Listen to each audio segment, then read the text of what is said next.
My wife has been caught cheating after 31 years of marriage. The wife and I are building a business together. We're almost done. I found out she's sleeping with a coworker. Let me start with some background. My wife and I are both 54, married 31 years. She is an RN at a hospital. I worked for a home builder since I was 18. We have two children, both grown out of the house in their 20s. We decided in our mid-40s to pursue my wife's dream of running a bed and breakfast. We have been looking on and off for years. We came across a piece of property of 5 acres and a home built in the 1870s. The original owners were large landowners in this area. They had an extensive agricultural business empire. Over the decades, fewer of the family wanted to stay in farming. Parcels of land were sold off. Our town is going through growing spurts as it has become quite touristy because of some, let's say, natural formations and beauty. The farmland along the main highways is being gobbled up. The house and land we purchased is away from the highways. Since we bought it, my wife and I are redoing the entire house. There has been neglect in some basic maintenance, and we want to restore the house to its prominence 150 years ago, along with making a living. My wife has been in charge of decorating rooms as I finish along with paying the mortgage. I am renovating room by room, paying for all material and any professional help if needed. I'm pretty handy, so most work is done by me. The last few years, the housing industry has gone through the roof. We would work 8 days a week if we could. I was pulling in big money. Until last year. The pandemic knocked us out of work for a while in 2020, then the material shortages started. Of course, my wife was on the front lines for the last 18 months. Last year, she worked weeks at the hospital without days off. The medical staff stayed at the hospital. They had rooms several slept in together.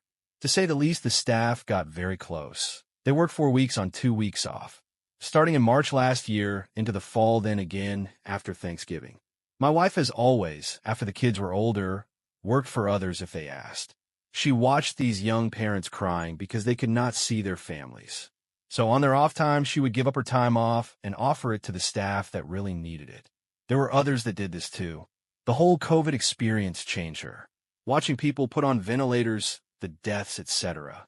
She was not the same person. She was distant. Our sex life went to zero. I attributed it to either her experiences or her age. I tried talking about it, but was told she just didn't feel it anymore. We still worked closely on the house. We planned trips to an area in our state that had a large Amish population. The Amish here are known for the craftsmanship in woodworking and sewing.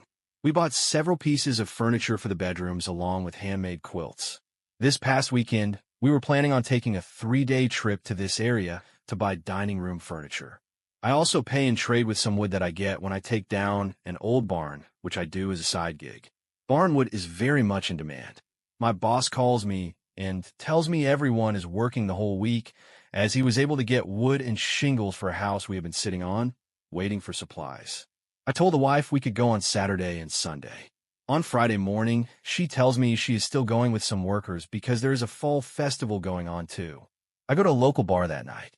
One of her coworkers comes up to say hello. I asked if she was going on the trip. She knew nothing about it. So I texted the wife asking if she made it okay and asked who was all there with her. She texted back that this friend, her other close friend, and a friend called Stevie. I had heard this name the last few months. Until then, I always thought they was female. I asked a friend at the bar if she knew this Stevie. She said no, but there's a Steven that works with them. The wife gets back Sunday afternoon. She has bags of tablecloths, napkins, kitchen towels, etc. She's showing me what she bought. In one bag, there was a smaller bag. She pulled it out, looked in it, and said, "Oh, not this bag, it's not for us." I let it go. Later, I looked in the bag. She had hidden it in a closet. It was decorations for a man cave for a college team I don't follow in sports, so it wasn't for me. I asked to talk with her. I asked again who all went. She gave the same 3 people. I just asked who Stevie was because we had not met. She told me a woman they work with. I pulled out the man cave stuff and told her I talked to her friend, who was supposed to be away last weekend, but her plans blew up. Then I asked who Stevie was again. She started crying and told me who he was, and yes, they were by themselves. They had sex. They had been since last year during their hospital lockdown. So now she is living in one of the finished bedrooms. I have her bedroom. I will talk to a lawyer on Monday. I have no idea what to do about the house, the business, the marriage. To me, she was sorry she was caught, but not for the affair. I asked her if she would break it off with Stevie. She was not sure. Time for second story, where Redditor caught his girlfriend cheating, and he forgave her. I had been seeing a girl for 3 years, and it was wonderful. I couldn't believe I had found someone so perfect for me. We were living together for most of this time, but we ended up being apart for a half of a year toward the end for reasons unrelated to the relationship. Despite her being in a different state, things were still as good as ever. We made a few trips to see one another, and I thought that things were actually building up. The relationship was getting better and better. Then there was a period for a few months where she seemed to become distant. I feared the worst, but assumed I was being paranoid. This girl was far too emotionally connected to me for there to be anything else going on. So I thought. I decided that I wouldn't be able to live with myself if I let this slip away over something so silly as the distance between us. Even thinking that it could somehow evaporate seemed silly. We were just way too close. I acted out of paranoia, and nevertheless. I called her and told her I wanted her to move back and move back in with me, and that I couldn't stand for us to be apart any longer, and that I felt us drifting. I can't explain how horrible the following moment was.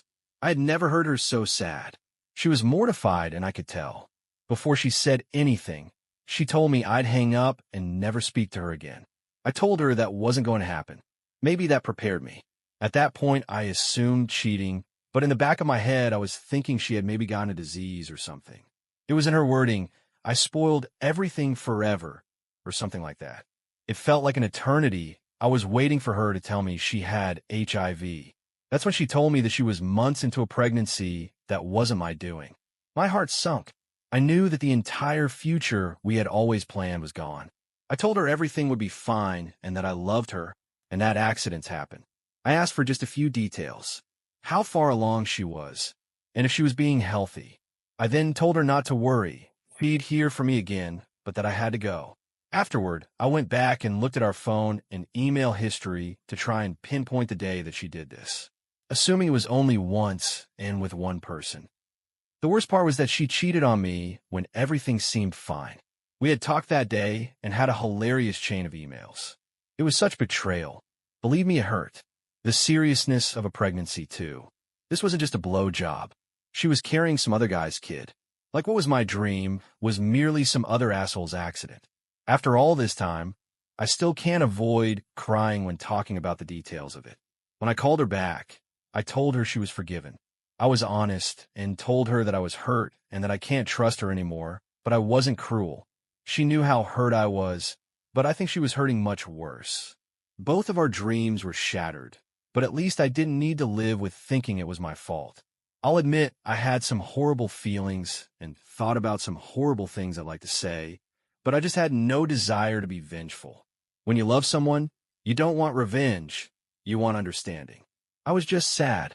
This all happened a few years ago. For the sake of brevity, I'll sum this up by saying she had her baby and he is wonderful. I stayed with her as a friend through the entire ordeal. We are still close friends today. I am so happy that I didn't react harshly. She and I are not together. That trust is broken. However, I retained a friend, had a great life lesson, as did she. I also got to practice love when it wasn't easy. Though it makes me sad to think about the details of this event, I'm very happy that I still have this person in my life. I'm very happy I wasn't mean to her when she was at her lowest point. I'd regret that today. Update. The moment she told me this information, it was over. She knew it, and I knew it. The conversation was not going to be about hurt feelings and bruised egos, because now I was talking to someone who was pregnant with a child. I talked to her the way I would talk to any friend who was in a similar kind of crisis. It wasn't about me or us. It was about her and the baby. The worst thing I could have done was make her have any resentment around her pregnancy. It was important for the sake of this baby that from the get-go there were no hard feelings involving his existence. Furthermore, she was already beating herself up really badly, like really badly. I was worried.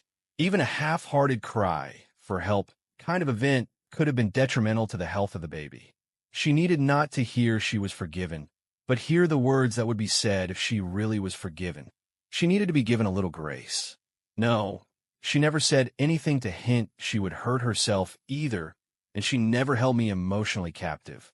Once she was stable, I removed myself from the situation until after the pregnancy was over, and she was fine with that. She never played any mind tricks. I'm not a doormat, though I really don't take offense to being called one in this case. She turned into a desperate friend at that moment, so I had to respond accordingly. Protecting my pride was the last thing I was concerned about. I knew she was in a worse place, so it was my choice to do my part in making sure she and the baby got through this okay. I'm a strong person and I recovered just fine. My little brother gets walked all over by meaningless women because his life is controlled by his penis. There are other people in this thread who have taken the girl back. I know doormats. Im no doormat. Someone also said I'm being taken advantage of. I promise you I'm not. At least no more than any friendship is a pair of people taking advantage of each other. I quickly drew boundaries. Yes, her and I are friends, but I've since moved on, and I've been in a few relationships that have been normal and healthy. Despite getting a bit sad when retelling the story, it's really not much of a big deal at all anymore. I wouldn't even be able to guess in what way I'm being taken advantage of. In case it isn't completely clear, I'm not in a relationship with this girl anymore. There seem to be a lot of commenters that missed that. What you think about this story? Write in the comment your opinion. On my channel, you can watch other revenge or cheating stories. See you soon, my dear viewer.